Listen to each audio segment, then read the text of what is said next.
What's going on, everybody? Today we're going to be talking about what's in my camera bag, and I'll be giving you guys my first impressions on the new Canon EOS R6. So to start off, my bag itself is the Low Pro Tactic 450 AW. I've had this for probably about, I'd say like 3 or 4 years now, and it hasn't let me down. It's been with me everywhere, on planes, out in the desert, in the city, in New York, in the subway, and all those different things. And this bag literally takes a beating, and it holds up. I haven't had any issues with it at all, really. It's got tons of different accessories. It's got tons of space. It's got easy access. If you want to reach in here and grab your camera, you can just pull your camera out there, or you can arrange it to grab your camera out of here. Right now I have it so it holds my tripod. And then over here I just have like a secondary pouch. But I guess my only complaint about this bag is the fact that it gets super heavy once you start loading all your gear in it for like a shoot or whatever like that. But tons of pockets. That's what I really love about it. Tons of storage, and it holds up. It's super sturdy. First things first, I always carry my laptop with me. This is a 2016-inch MacBook Pro.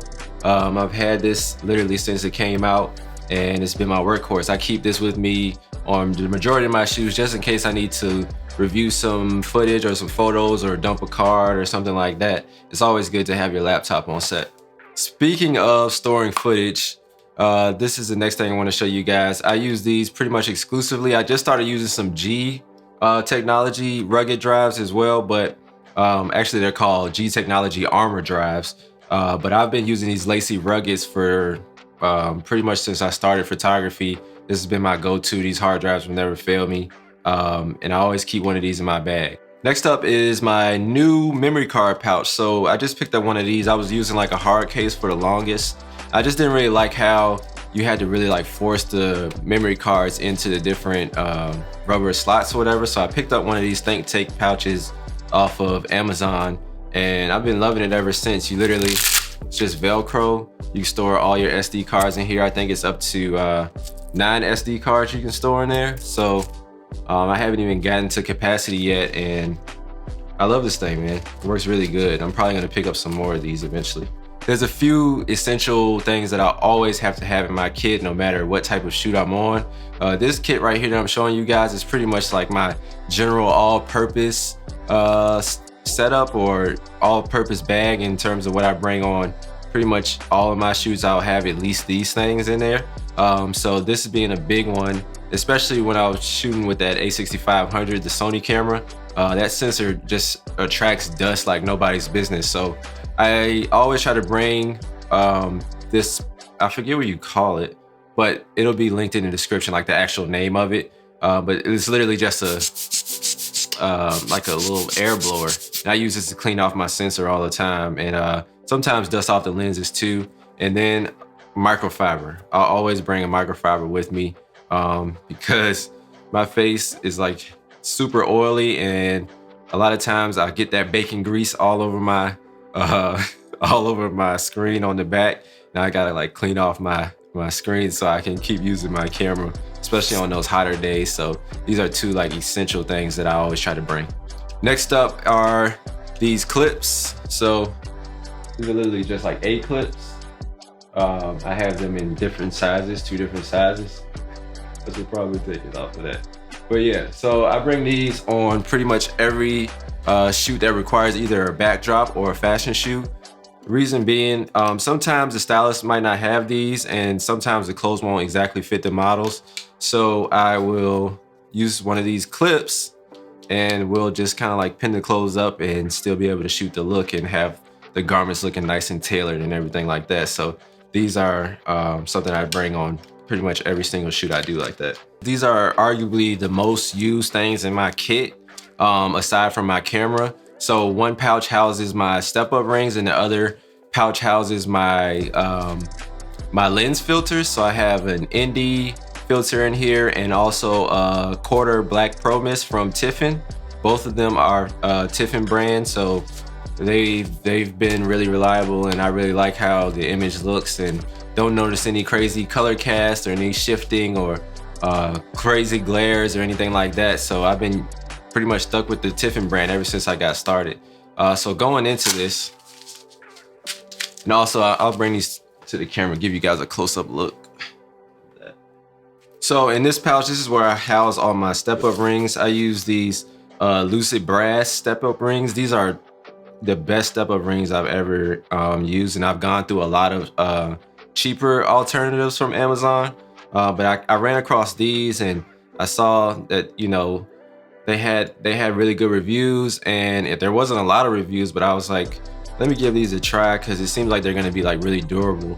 And it's literally the most durable step-up rings that I've ever used. I have, this is a 58 to 82 millimeter one for my 85, and this is 72 to 82.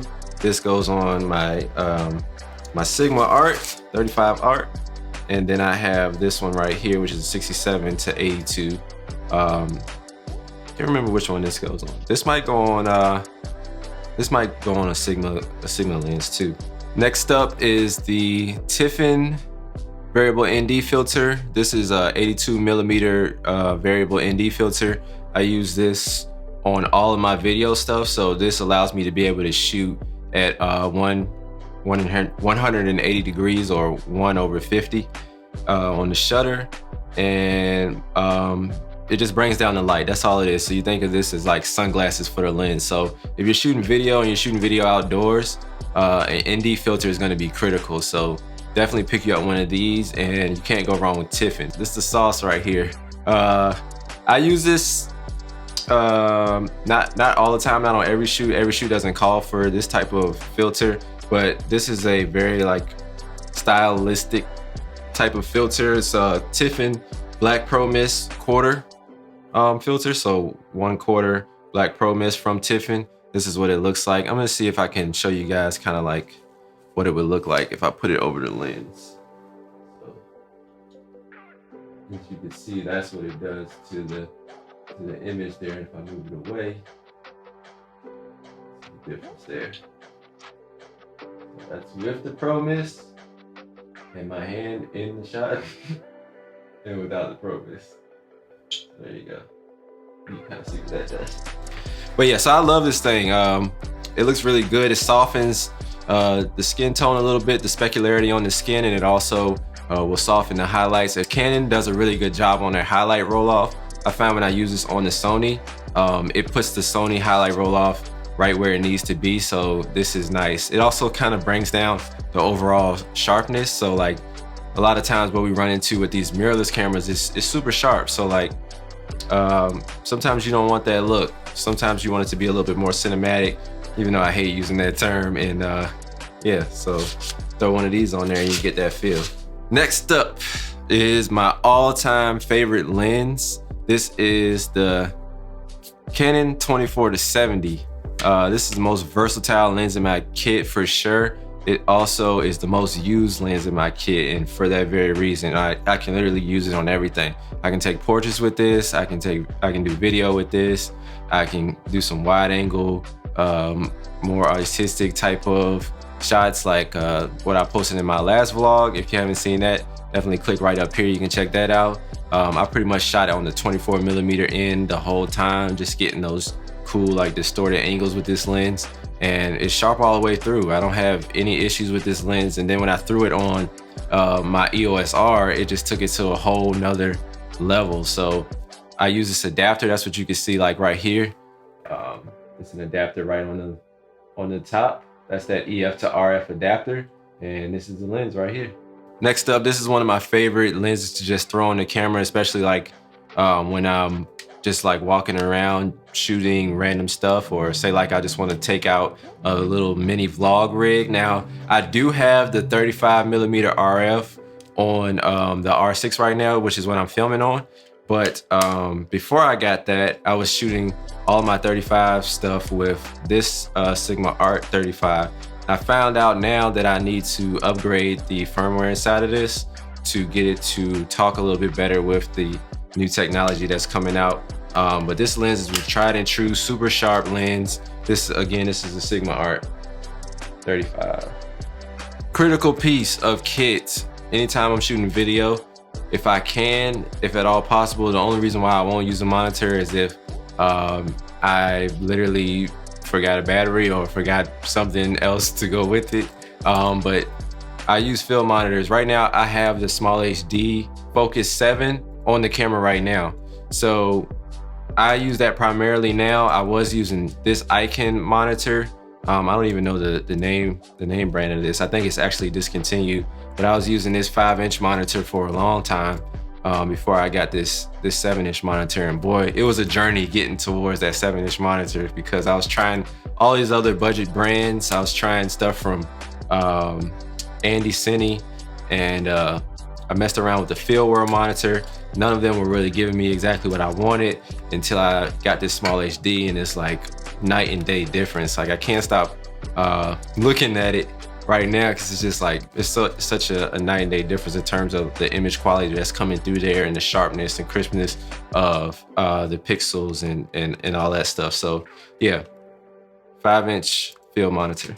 For my main workhorse, this is the Canon EOS R. I've been shooting on this pretty much exclusively until I got the R6, and I'm still finding myself shooting on the EOS R, mainly because the software in Lightroom and the tether capabilities haven't just caught up to the new technology that's in the R6 yet. I just try to use this still until it catches up, but I am still shooting on the R6 and getting some really good stuff out of there. It's just interesting that my like white balance information is not transferring through to Lightroom yet anyway. This EOS R has been a game changer for me. I'm so glad I sold my 5D Mark IV to get this.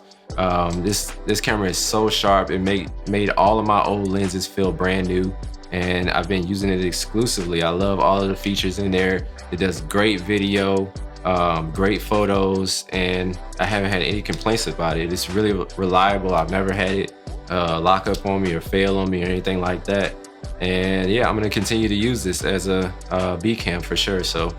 So another important piece of my kit, and this is just an example of that, is a behind the scenes camera. So this is actually my cousin Skylar's camera. She's actually in the DIY studio backdrop where I use like the white sheet in that video. She's in that video. This is actually her camera, but she doesn't really use it, so I use it more than her now. So yeah, this is the 70D. I shoot a lot of vlogs on this camera. So behind the scenes for me is like incredibly important. I feel like in my line of work, behind the scenes actually gets you work. Sometimes even more so than just posting the actual work itself, because people just like to see that you're like doing work, and they want, you know, people want to know, like people want to know what you're up to and stay up to date with everything that you got going on. So I always bring a behind the scenes camera if I can. Like if I can get somebody to PA or whatever on set, I'll throw them this behind the scenes camera, tell them to get some behind the scenes video, maybe some photos, and I'll just have an SD card in here and stuff like that, and I'll go and edit it. As a matter of fact, I use this on my last vlog that I posted. So this was the camera that I shot exclusively with that, and I just threw, I don't even remember what lens I threw on here for that. And then what I didn't have is this Rode Video Micro right here. This is my favorite microphone to use. I've used the powered one, I guess the more expensive one. A couple of my friends have that mic, and I've used a budget one. I think it was like a Takstar or something like that. They all sound great, don't get me wrong, but I just like the convenience of this and not having to worry about batteries or anything like that. So I just literally throw this on top, plug it in, and gives me nice crispy audio. This is the microphone right here. I'm gonna pretend like this is the R6, even though the R6 is up there and it's actually what I'm recording on right now. I'm gonna give you my first impressions. I've owned this camera for probably about 3 weeks now, I wanna say, and I've been shooting with it pretty much exclusively. I've been testing it out in all different situations, shooting the 1080, shooting the 4K, shooting the 120, a little bit of 120. I haven't done too much with that. I'm not a huge slow motion person or whatever, but yeah, so first impressions of the R6. I love this camera. It is absolutely amazing. Now, I will say I've been doing a lot of photography with this camera. I intend to do both, don't get me wrong, but I have been doing a lot more photography than I have been doing video with this camera, and it is even night and day from the EOS R. The autofocus in this camera is crazy. It's like they implemented, I don't even know what that technology is, but like when you have the eye autofocus on and say like the model may like do something to cover their face or whatever, it puts literally like a box over their head, or if like they turn their head completely around or something like that, it'll put a box over their head and remember that that is a human being. And it's kind of crazy to see that in a camera, especially coming from like DSLRs and the focus recompose age and all of those different things. And it's just like, man, this is so easy. Like they're making it so easy for photographers to get that sharp and get like tack sharp images every single time. So that's probably like one of my most favorite things about the camera right now that's really just blown me away. Aside from having those tactile buttons back, that's probably number 2 for me. I'm loving the fact that they got rid of the screen right here on the R6. Like, I understand they got it on the R5, but I love the fact that they got like the tactile button back, so I can just quickly just hit that and then go right to video or whatever other setting I want to use. Say if I set up some custom settings or something like that, it's just nice to have that like tactile button that you can click, you know. So I love that about it. Also, the scrolly wheel is back. I got my toggle, my little joystick back, and that's what I was missing the most when I left the 5D Mark IV and went to the EOS R. I was like, man, I missed the scroll wheel, I missed my joystick. So all of those things are back in the R6, and it just feels like I have my 5D Mark IV with a huge internal upgrade on it. So yeah, those are probably my top 2 favorite things about the camera right now. And I'm still working out the coloring with it, getting used to that 10-bit and getting a feel for, you know, how to expose this version of C-Log and everything like that. And I'm working with it, and it's really impressive. I haven't shot much with it to really say one way or the other or which I prefer. But as of right now, that 10-bit is blowing me away. I've been really like pushing the footage around and just trying different things and seeing how far I can go with like heavy grades, like even heavier than what I would ever deliver to a client, and just seeing how the footage holds up. And it literally holds up to some insane stuff. I'm doing masking and all this stuff, and I'm like, am I working with raw imagery or what's happening here? So like literally the 10-bit has been a complete game changer for me, and it will continue to be as I learn and get more comfortable with color grading that type of footage. There's some things in there that I couldn't ever do with the C-Log in this camera, just because of the limitations in terms of color that I can now do with the 10-bit codec coming out of the Canon R6. So I'm excited about this camera. I'm still getting used to it. I'm loving it so far, no regrets whatsoever. I didn't even intend on getting this camera. That's a whole nother conversation, but I have it now, and it's a blessing, so I'm thankful for that. So those are my first impressions of the camera. Absolutely game-changing autofocus, absolutely game-changing. Well, not game-changing, but just like, I'm thankful for the ergonomics that are coming back to the mirrorless cameras that Canon is producing now. Thankful for the scrolly wheel, the joystick, the tactile buttons up top. And I'm excited to see the increased performance. Like, it's just speeding up my workflow. The 2 SD card slots, I never really missed that, but it's nice to have that too. Battery life is great. Obviously, Canon, you can't complain there. Touchscreen great, color great. So I'm just excited to continue to create with this camera. But yeah, so that's gonna be it for this video, guys. I just wanted to give like my first impressions of the R6 and also show you guys what's been going on in my camera bag, all the different things that I keep on a daily carry. And yeah, I just want to make this quick video for you guys. Well, it's probably not even quick now that I've been talking for so long. Hopefully I can cut this down. But yeah, if you guys have any questions whatsoever about any of the gear that's mentioned here, definitely feel free to let me know in the comments below. I'm also going to be putting the links to all of the equipment that I've talked about in this video in the description below. So definitely feel free to check that out and pick some stuff up if you feel like you want to grab some of it. So yeah, that's it for this video, guys. Hope you guys enjoyed it. Thanks so much for watching, and see you guys in the next one. Also, real quick before I go, if you like this video, definitely hit the like button. That's gonna help my channel out a lot. Subscribe to the channel. And also, I've been looking for you guys to let me know what you want me to make videos about. So if you can, just let me know like in the comments below some different topics that you want to see me make videos about. I'm here to bring you guys the content that you want. So just let me know and I'll try to make some videos for you.